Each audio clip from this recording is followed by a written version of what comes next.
அன்பிற்கினிய சகோதர சகோதரிகளே, நம் அனைவர் மீதும் ஏக இறைவனுடைய அமைதியும் கருணையும் உண்டாகட்டுமாக என்கிற உயரிய பிரார்த்தனைகளோடு பாலஸ்தீனுடைய காசா பகுதியில் இஸ்ரேலிய ஆக்கிரமிப்பு ராணுவம் நடத்தி வந்த யுத்தம் 2 ஆண்டுகளுக்கு மேலாக தொடர்ந்த நிலையில் தற்போது பாலஸ்தீனத்தில் அமெரிக்காவினுடைய தலையீட்டில் ஒரு யுத்த நிறுத்தம் மேற்கொள்ளப்பட்டிருக்கிறது. இன்றோடு 16வது நாளாக யுத்த நிறுத்தம் தொடரக்கூடிய சூழ்நிலையில் காசாவுக்குள் இருக்கக்கூடிய இஸ்ரேலிய ஆக்கிரமிப்பாளர்களுடைய பணைய கைதிகளின் இறந்த உடல்களை மேலும் ஒப்படைக்க வேண்டிய விதத்தில் பாலஸ்தீன விடுதலை அமைப்புகள் அந்த உடல்களை தேடிக்கொண்டிருக்கிறார்கள். ஏன்னா யுத்தத்தில் எங்கே புதைச்சோம் என்கிறது மிஸ்ஸாகிற அளவுக்கு இடிபாடுகளுக்குள்ள சில இடங்கள் சிக்கியிருக்கிறது. அவற்றில் மீதி கொடுக்க வேண்டிய அந்த உடல்களை அவர்கள் தேடிக்கொண்டிருக்கிறார்கள் என்கிற செய்திகள் வருகிற இந்த சந்தர்ப்பத்தில் அமெரிக்காவினுடைய அதிபர் டொனால்ட் ட்ரம்ப் ஆசியான் மாநாட்டுக்காக மலேசியாவுக்கு வருகை தந்திருந்தார். வழியில் கத்தாரில் எரிபொருள் தேவையை நிவர்த்தி செய்வதற்காக அமெரிக்க அதிபருடைய விமானம் தரையிறக்கப்பட்டது. அதுவும் திடீர்னு இறக்கப்பட்டவனும் கிடையாது. ஆல்ரெடி நம்ம கத்தாரில் தான் ஃபில் பண்ணுறோம் என்பது அவருடைய பிளானில் இருந்தது. கத்தாரில் ஃபில் பண்ணும்போது கத்தார் அதிபரை அங்கே வைத்து சந்திப்பது என்பதும் அவருடைய திட்டத்தில் இருந்தது. அதன் அடிப்படையில் கத்தார் அதிபரோடு ஒரு சந்திப்பு மேற்கொள்ளப்பட்டது. தற்போது நடந்து வரக்கூடிய விவகாரங்கள் தொடர்பாக அந்த சந்திப்பை எல்லாம் முடிச்சுக்கிட்டு அவர் நேரடியாக மலேசியாவுக்கு போனார். மலேசியாவில் அமெரிக்க அதிபர் டொனால்ட் ட்ரம்புக்கு எதிராக ஆர்ப்பாட்டங்களும் நடைபெற்று வந்த இந்த யுத்தம் தொடர்பாகவும் பாலஸ்தீனம் தனிநாடாக அங்கீகரிக்கப்பட வேண்டும் என்கிற கோரிக்கையை வலியுறுத்தி அந்த ஆர்ப்பாட்டங்கள் எல்லாம் நடைபெற்ற நிலையில் கம்போடியாவுக்கும் தாய்லாந்துக்கும் இடையில் நடைபெற்ற யுத்தத்தை தற்போது மலேசியாவினுடைய தலையீடு காரணமாக நிறுத்தப்பட்டிருக்கிறது. அந்த யுத்த நிறுத்த ஒப்பந்தத்திலும் அமெரிக்க அதிபர் டொனால்ட் ட்ரம்ப் கையெழுத்திட்டிருந்தார். அதிலே கலந்து கொண்டிருந்தார் என்கிற செய்திகள் எல்லாம் வெளியாகி கொண்டிருக்கிற சூழலில் மலேசியாவுக்கு போகிறதுக்கு முன்பதாக அமெரிக்க அதிபர் டொனால்ட் அவருடைய சோசியல் ட்ரூத் பக்கத்தில் ஒரு செய்தியை வெளியிட்டிருந்தார். பாலஸ்தீன விடுதலை அமைப்புக்கு 48 மணி நேரங்கள் நாங்கள் கெடு கொடுக்கிறோம்.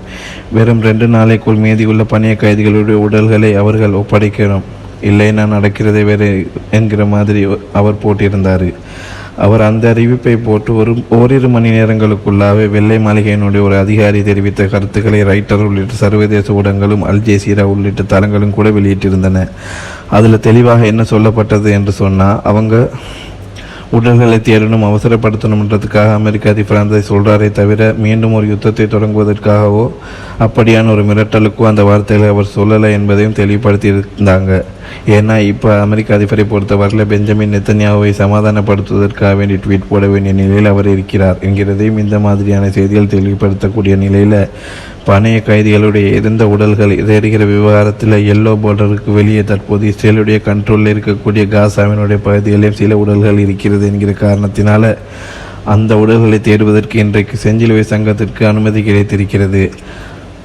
அவங்க அந்த ஏரியாவுக்குள்ளே போவாங்க. அவங்களோட சேர்த்து ஈஜிப்தினுடைய நிபுணர் குழுவும் இணைந்து அந்த உடல்களை தேடுவார்கள். துருக்கியினுடைய நிபுணர் குழுவுக்கு அனுமதி கொடுக்க முடியாது என்று சொல்லி இஸ்ரேலிய ஆக்கிரமிப்பு அரசாங்கம் அறிவித்திருக்கக்கூடிய சூழலில் இந்த உடல்களை தேடுகிற பணிகள் மும்முரமாக நடைபெற்று வரக்கூடிய நிலையில் ஆக்கிரமிக்கப்பட்டிருக்கக்கூடிய மேற்கு கரை வெஸ்ட் பேங்க் பகுதியில் இன்றைக்கும் 19 பாலஸ்தீன அப்பாவிகளை இஸ்ரேலிய ஆக்கிரமிப்பு அரசாங்கம் கைது செய்திருக்கிறது. அதே நேரத்தில் மேற்கு கரையினுடைய மிக முக்கியமான பகுதிகளில் ஒன்றாக இருக்கக்கூடிய மத்திய பகுதியில் வெஸ்ட் பேங்க் உடைய சென்ட்ரல் பகுதியில் 13 வயதுடைய முகமது அகமது என்கிற ஒரு சகோதரர் ஒரு குழந்தை இன்றைக்கு கைது செய்யப்பட்டிருக்கிறது. இங்கே நீங்கள் பார்க்கலாம், இந்த பிள்ளையும் இன்றைக்கு அவங்க கைது பண்ணியிருக்காங்க. இதுக்கு என்ன காரணம்னு கேட்டிங்கன்னா எந்த காரணமும் கிடையாது. ஏன்னா ஆல்ரெடி காசாவில் வெஸ்ட் பேங்கில் இருந்தபோது 10 வயது குழந்தைகளையும் கூட அவங்க அரெஸ்ட் பண்ணிட்டு போவாங்க. அதுக்கு என்ன காரணம், அரெஸ்ட் பண்ண முடியுமாங்கிற கேள்விகள் எல்லாம் நம்ம அவங்க கிட்ட எழுப்ப முடியாத அளவுக்கு அவர்களுடைய ஆக்கிரமிப்பின் அகோரத்தை நம்ம பார்க்க முடியும். இப்படியான அநியாயங்களை தொடர்ந்து இஸ்ரேல் செய்து வரக்கூடிய நிலையில் தான் இன்றைய தினம் இஸ்ரேலுக்கு எதிரான தென் ஆப்பிரிக்காவினுடைய சர்வதேச நீதிமன்ற வழக்குள்ள தாங்களும் இணைந்து கொள்வதாக மலேசியாவும் பிரேசிலும் இன்றைக்கு அறிவித்திருக்கக்கூடிய செய்திகளும் வெளியாகி இருக்கிறது. நமக்கு தெரியும், தென் ஆப்பிரிக்காவினுடைய அதிபர் இவர் தான் ரமபோசா அவர்கள். சிரில் ரமபோசா பாலஸ்தீனத்திற்கான தன்னுடைய நாட்டினுடைய ஆதரவு என்பது ஒரு வீணான தேவையற்ற ஒரு ஆதரவு கிடையாது. நாங்கள் பாலஸ்தீனத்தை ஆதரிக்கிறது என்கிறது எங்களுடைய சொந்த அனுபவத்தின் மூலம் கற்றுக்கொண்ட பாடங்களால் உருவானது. எங்களை கருப்பர்கள் என்பதற்காக கருவறுத்தார்கள், கொன்றார்கள், அழித்தார்கள். அந்த ஆபத்தில் இருந்து நாங்கள் போராடி மீண்டிருக்கிறோம். எப்படி நாங்கள் மீண்டும் என்றதெல்லாம் எங்களுக்கு தெரியும். எங்களுடைய சொந்த படிப்பினை அதுவெல்லாம் என்று நெல்சன் மண்டேலாவினுடைய வழியில் வந்திருக்கக்கூடிய சிறில் ரமபோசா சவுத் ஆப்பிரிக்காவினுடைய ஜனாதிபதி அவர்கள் சொல்லுகிறார்கள். எனவே எங்களுடைய சொந்த அனுபவத்தின் அடிப்படையில் தான் நாங்கள் பாலஸ்தீனுக்காக போராடி கொண்டிருக்கிறோம். இந்த வழக்கை காரணம் கொண்டு நாங்கள் ரிவோக் பண்ண முடியாதுங்கிறதையும் தெளிவாக சொல்லிட்டாரு. ஏன்னா இவங்க போட்ட வழக்கில் தான் பெஞ்சமின் நெத்தன்யாஹு தேடப்படும் குற்றவாளியாக அறிவிக்கப்பட்டிருக்கிறார் என்பதையும் நம்ம புரிந்து கொள்ள வேண்டும். இதே நேரத்தில் இஸ்ரேலுடைய சேனல் 12 வெளியிட்டிருக்கக்கூடிய ஒரு செய்திகளை பாலஸ்தீன விடுதலை அமைப்பை அழிச்சிட்டு தான் நாங்கள் ரிட்டர்ன் வருவோம் என்றெல்லாம் இஸ்ரேல் சொல்லி கொண்டிருந்தார்கள். ஆனால் எப்பொழுது யுத்த நிறுத்தமாகியதோ, எப்போ யுத்த முடிவுக்கு வந்ததோ, அடுத்த கணமே பாலஸ்தீனுடைய ஆட்சியை பாலஸ்தீன விடுதலை அமைப்பினர் கைப்பற்றி இருக்கிறார்கள். யுத்தம் நின்றதற்கு அடுத்த நிமிடத்திலிருந்து அவர்கள் தான் பாலஸ்தீன ஆட்சியாளர்களாக இருக்கிறார்கள். அங்குள்ள எல்லா வேலையும் அவங்க தான் பண்ணுறாங்க என்கிறதையும் தெளிவாக பெஞ்சமின் நெத்தன்யாஹுவுடைய கையாளாகாத தனத்தை அந்த நாட்டுக்குள் போட்டு உடைத்திருக்கிறது சேனல் 12 என்கிற இஸ்ரேலுடைய ஊடகம் என்கிற செய்திகளும் இன்றைக்கு வெளியாக இருக்கிற அதே நேரத்தில் பாலஸ்தீன விடுதலை அமைப்பினுடைய தலைவர் கலீலுல் ஹையா அவர்கள் இன்றைக்கு ஒரு முழுமையான காசா தொடர்பான விவரங்களை ஒரு பத்திரிகையாளர் மாநாட்டிலே தெரிவித்திருக்கிறார். அது நம்ம கவனிக்க வேண்டிய முக்கியமான உரையாக இருக்கிறது. அதில் நிறைய செய்திகளை கலீலுல் ஹையா அவர்கள் சொல்கிறாங்க. பாலஸ்தீன விடுதலை அமைப்பினுடைய தலைவர் 2 ஆண்டு காலம் நடைபெற்ற யுத்தத்தில் ஆக்கிரமிப்பு இஸ்ரேல் எந்த விதமான அவர்களுடைய இலக்குகளையும் அடைவதற்கு தவறிவிட்டார்கள் என்கிறார். அது உலகமே சொல்லக்கூடிய ஒன்று தான். நாங்கள் காசாவுக்குள்ளே போவோம், பாலஸ்தீன விடுதலை அமைப்பை அழிப்போம், அவர்களுடைய ஆட்சியை கைப்பற்றுவோம், எங்களுடைய பணிய கைதிகளை யுத்தத்தின் மூலம் மீட்டு கொண்டு வருவோம் என்ற 3 இலக்குகளை முன்வைத்து தான் காசாவுக்குள்ள அவங்க போனாங்க. இந்த 3 இலக்குகளையும் அவர்கள் அடையவில்லை. இஸ்ரேலிய ஆக்கிரமிப்பு கைதில் சில பேருடைய உடல்களை நாங்கள் ஒப்படைக்க வேண்டியிருக்கிறதுனால ஞாயிற்றுக்கிழமை, அதாவது இன்றைக்கு இஸ்ரேலுடைய எலோபோர்டருக்கு அடுத்து இருக்கக்கூடிய பகுதியில் தேடுதல் நடவடிக்கைகள் ஆரம்பிக்கப்படும் என்பதை அவர் சொல்லியிருப்பது மட்டுமல்லாமல் இதுவரைக்கும் 28 உடல்களில் 17 உடல்களை நாங்கள் ஒப்படைச்சிட்டோம். இன்னும் 11 பேருடைய உடல்களை தான் ஒப்படைக்க வேண்டியிருக்கிறது. யுத்த நிறுத்தத்திற்கு 72 மணி நேரத்துக்கு பிறகு 20 இஸ்ரேலிய கைதிகளை நாங்கள் உடனடியாக ஒப்படைச்சிருக்கிறோம். எனவே எங்களுடைய யுத்த நிறுத்த நிபந்தனைகளை சரியாக நாங்கள் பூர்த்தி செய்து கொண்டு தான் வருகிறோம் என்கிற செய்திகளை சொல்லக்கூடிய பாலஸ்தீன விடுதலை அமைப்பினுடைய தலைவர் கலீலுல் ஹையா அவர்கள் மேலதிகமாக என்ன சொல்கிறான்னு கேட்டால், யுத்தத்தை மீண்டும் தொடங்குவதற்கு பாலஸ்தீன விடுதலை அமைப்பு இஸ்ரேலுக்கு எந்த விதமான சாக்கு போக்குகளையும் விட்டுவிடாது. எப்படியாவது மீண்டும் யுத்தத்தை ஆரம்பிச்சிடும் என்ற இஸ்ரேல் நினைக்கிறாங்க. அதுக்கு எந்த விதமான வாய்ப்பையும் நாங்கள் கொடுக்க மாட்டோம். அவ்வளவு கவனமாக நாங்கள் யுத்த நிபந்தனைகளை பேணிக்கொண்டு அமெரிக்க அதிபர் டொனால்ட் ட்ரம்ப்பை பொறுத்தவரையில் அவர் யுத்தம் முடிந்து விட்டது என்பதை தெளிவாக டிக்ளேர் பண்ணியிருக்காரு. யுத்தம் முடிஞ்சிருச்சு என்று சொல்லி ஒவ்வொரு நாளும் அமெரிக்காவினுடைய அதிகாரிகள் அறிக்கைகளை வெளியிடுவதை நீங்கள் எல்லாம் பார்க்க முடியும். எனவே இந்த யுத்தம் முடிஞ்சிருச்சு, திரும்ப ஆரம்பிக்கிறதுக்கு நெத்தன்யாவுக்கு வாய்ப்பு கொடுக்க மாட்டோம் என்கிற தெளிவாக இருக்கிறார் பாலஸ்தீன விடுதலை அமைப்பினுடைய தலைவர் கலீலுல் ஹையா அவர்கள். அதே நேரத்தில் காசா பகுதிகளுக்குள்ள நுழையக்கூடிய உதவிகளுடைய அளவு என்பது ரொம்ப குறைவாக இருக்குது. அதில் நாங்கள் திருப்தி காண ரொம்ப அதிருப்தியாக இருக்கிறோம். மத்தியஸ்த நாடுகளாக இருக்கக்கூடிய அமெரிக்கா, ஈஜிப்ட், துருக்கி, கத்தர் ஆகிய நாடுகள் இதற்கு தலையிட்டு முடிவு கட்ட வேண்டும் என்பதையும் கோரிக்கையாக இருக்கக்கூடிய பாலஸ்தீன விடுதலை அமைப்பினுடைய தலைவர் டாக்டர் கலீலுல் ஹையா அவர்கள் அவங்க காசாவில் வாழக்கூடிய எந்த ஒரு நபராக இருந்தாலும் அவர்கள் இந்த காசாவினுடைய பகுதியை ஆள்வது குறித்து எங்களுக்கு எந்த பிரச்சனையும் கிடையாது என்பதை திட்டவட்டமாக சொல்லியிருக்கிறார். காசாவுக்குள்ளே இருக்கிறவங்க தான் காசாவை ஆளணும். வெளியிலிருந்து வருகிற டோனி பிளேயரோ அல்லது டொனால்ட் ட்ரம்ப்போ அல்லது நெத்தன்யாவோ காசாவை ஆள்றது நாங்கள் அனுமதிக்க மாட்டோம். காசாவில் இருக்கக்கூடிய ஆற்றலும் ஆட்சியை கொடுங்க, அதற்கு நாங்கள் கட்டுப்படுவதற்கு தயாராக இருக்கிறோம். பாதுகாப்பு உட்பட காசா பகுதியினுடைய முழு நிர்வாகத்தையும் அனைத்து அதிகாரங்களையும் கூட அந்த நிர்வாக குழுவிடம் ஒப்படைப்பதற்கு தயாராக இருக்கிறோம். யார் ஆளுறாங்கிறது எங்களை பொறுத்தவரையில் என்னை முக்கியப்படுவதுன்னு கேட்டால் காசாவில் இருக்கக்கூடியவங்க ஆளணும். காசாவில் இருக்கக்கூடிய யார்கிட்ட வேணாலும் இந்த பொறுப்பை ஒப்படைங்க, எல்லாவற்றையும் அவர்களிடம் ஒப்படைப்பதற்கு நாங்கள் தயாராக இருக்கிறோம் என்று சொல்லி மிக தெளிவாக பேசியிருக்கக்கூடிய கலீலுல் ஹையா அவர்கள் மேலும் அதிகமாக என்ன சொல்கிறாங்கண்டா, காசாவில் மீண்டும் கட்டியெழுப்பதற்கான ஐநாவினுடைய நோக்கத்தை நாங்கள் பாராட்டுகிறோம். அது எங்களுடைய எல்லா பிரிவுகளும் ஒப்புக்கொள்கின்றன. அதே நேரத்தில் தேசிய அணிகளை ஒருங்கிணைக்கும் விதமாக உடனடியாக காசாவுக்குள்ளேயும் தேர்தல் நடத்தப்பட வேண்டும் என்று நாங்கள் எதிர்பார்க்கிறோம். ஏன்னா தொடர்ந்து தேர்தல் நடத்திட்ட யாராவது ஆட்சிக்கு வரணும்னு தெளிவாக மக்களுடைய தேவையின்படி அவர்கள் ஆட்சிக்கு வந்துடலாம். அதை தாண்டி நாங்கள் அத்தனை பேரும் ஒரே மக்களாக வாழ்கிறோம். எங்களுக்கு ஒரே அதிகாரம், ஒரே அரசாங்கம் தான் வேண்டும்.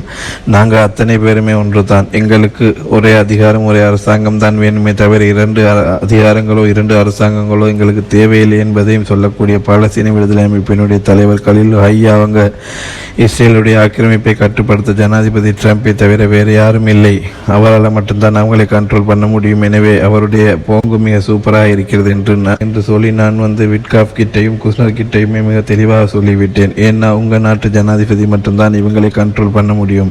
இல்லைன்னா தலை தெரிச்சு ஓடிடுவாங்க என்கிறத நான் சொல்லிட்டேன் என்கிறது. மேலதிகமாக சொல்லக்கூடிய கலீல் ஹையா அவர்கள் தோஹா கத்தார் மேலே இஸ்ரேல் நடத்திய தாக்குதலும் இஸ்ரேலுடைய வரலாற்றில் ஏற்பட்ட மிக மோசமான இந்த யுத்தத்தினுடைய தோல்வியும் இஸ்ரேலுக்கு மிகப்பெரிய பின்னடைவாக மாறியிருக்கிறது. இஸ்ரேலுடைய யுத்தத்தில் 2 தோல்வி. ஒன்று யுத்தமே தோல்வி, இரண்டாவது தோஹா கத்தார் மேல் அவங்க தாக்குதல் நடத்தினது என்பது ராஜதந்திர தோல்வியாக பார்க்கப்படுகிறது. ஒரு புத்திசாலியான பிரதம மந்திரி இப்படி ஒரு தாக்குதலை நடத்தியிருக்கவே மாட்டார். பெஞ்சமின் தனியா இவ்வளவு பெரிய முட்டாளுங்கிறது தோஹா கத்தார் மீதான தாக்குதல் தான் சாட்சியாக இன்றைக்கும் இருக்கக்கூடியதை நம்ம பார்க்க முடிகிறது. அதே நேரத்தில் எங்களுடைய ஆயுதங்களை பொறுத்தவரையில் இஸ்ரேலுடைய ஆக்கிரமிப்பில் இருக்கிற வரைக்கும் எங்களுடைய ஆயுதம் எங்களிடம் இருக்கும். எங்களை அவங்க ஆக்கிரமிக்க நினைக்கிறாங்க. அது இருக்கிற வரைக்கும் எங்ககிட்ட ஆயுதம் இருக்கணுமா இல்லையா? எங்களை ஆக்கிரமித்து நாங்கள் அடிமையிலாக இருக்க முடியாது.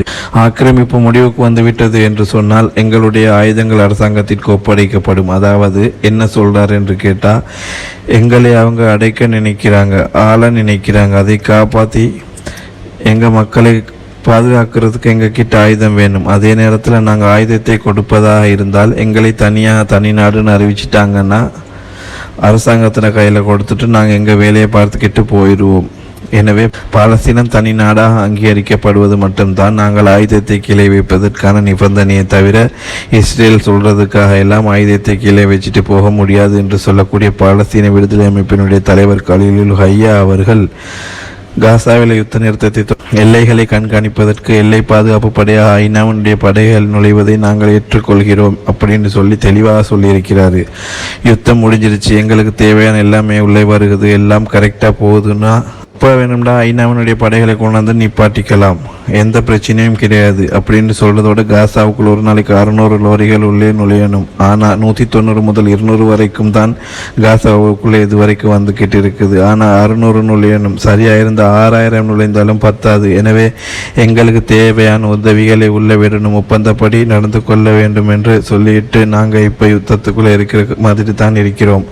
யுத்த நேரத்தில் எப்படி உணவுகள் வரலையோ அதே மாதிரி இன்னும் எங்களுக்கு உணவுகளை அனுப்பாமல் இஸ்ரேல் கட்டுப்பாடுகளை விதித்து கொண்டிருக்கிறது.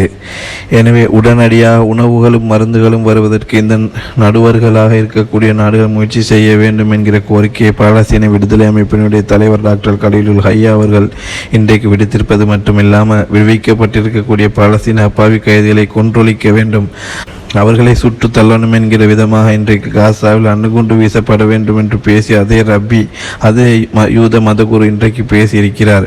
இது மிகப்பெரிய ஒரு சர்ச்சையை உண்டாக்கி இருக்கிறது. ஏன்னா கைதிகளாக இவ்வளவு காலம் கஷ்டப்பட்டு அவங்க விடுதலை செய்யப்பட்டிருக்கிறார்கள், அவர்களை திரும்பவும் கொல்லணும் என்று சொல்றேன்னா அவருடைய மனோநிலை எப்படி இருக்கும்? எவ்வளவு கேவலமான சிந்தனை உள்ளவராக இருப்பார்?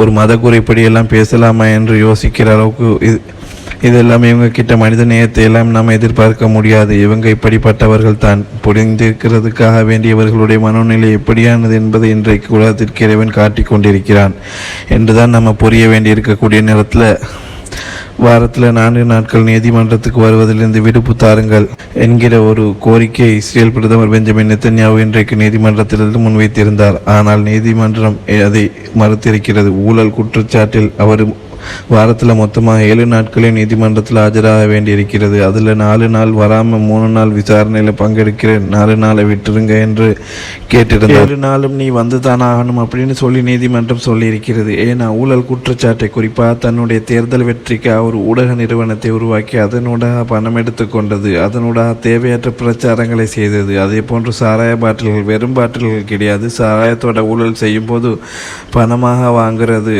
ஒரு விதம். இவர் எப்படி வாங்கியிருக்காருன்னா சாராய பாட்டில்காக வாங்கியிருக்கிறாரு, அதே மாதிரி சிகரெட்டாக வாங்கியிருக்கிறாரு. வித்தியாசமான கல்லணை இருக்காப்புல. ஏன்னா மற்ற இடங்களில் கல்லணை பார்த்தா நம்ம நாட்டில் பார்க்கலையா, நம்ம பார்த்திருக்கிறோம். இந்த ஆள் கொஞ்சம் வித்தியாசமாக வச்சிருக்காரு. காசாக வாங்கிட்டோம்னா மாட்டிக்கிடுவோம், பிரபலமான ரொம்ப பெருமதியான சாராயமாக வாங்கி வச்சிட்டோம்னா எனக்கு அன்பளிப்பு தந்தார், அப்படித்தான் போய் வாதிக்கிட்டு இருக்காரு. அன்பளிப்பாக கிடைச்சிச்சுங்கிறது தான் ஊழல். அது ஊழல் என்பதுதான் இவர் மேலே வைக்கப்பட்டிருக்கக்கூடிய பிரதானமான குற்றச்சாட்டு. அமெரிக்காவினுடைய அதிபருடைய கோரிக்கையை ஏற்று இஸ்ரேலிய அவருடைய வழக்கை தள்ளுபடி செய்தாலே உண்டு. இல்லை என்று சொன்னால் களி தின்பது நிச்சயம் என்பது உறுதியாக இருக்கிறது. இன்றைக்கு வெளியாக இருக்கக்கூடிய மிக முக்கியமான செய்திகளைத்தான் நம்ம பார்த்திருக்கிறோம். எனவே தொடர்ந்தும் இணைந்திருங்கள். பாலஸ்தீனம் தொடர்பான மிக முக்கியமான செய்திகளை ஒவ்வொரு நாளும் வலிமை போன்று அப்டேட்டுகளால் நம்ம தருவதற்கு தயாராக இருக்கிறோம். பாலஸ்தீனம் வெற்றி பெற வேண்டும், பாலஸ்தீனம் சுதந்திரம் அடைய வேண்டும், பாலஸ்தீன மக்கள் நம்மை போன்று நிம்மதியானவர்களாக மாற வேண்டும், வாழ வேண்டும் என்ற உயரிய பிரார்த்தனைகளோடு பாலஸ்தீன மக்களுக்காக ஜனநாயக ரீதியாக குரல் எழுப்புவோமாக.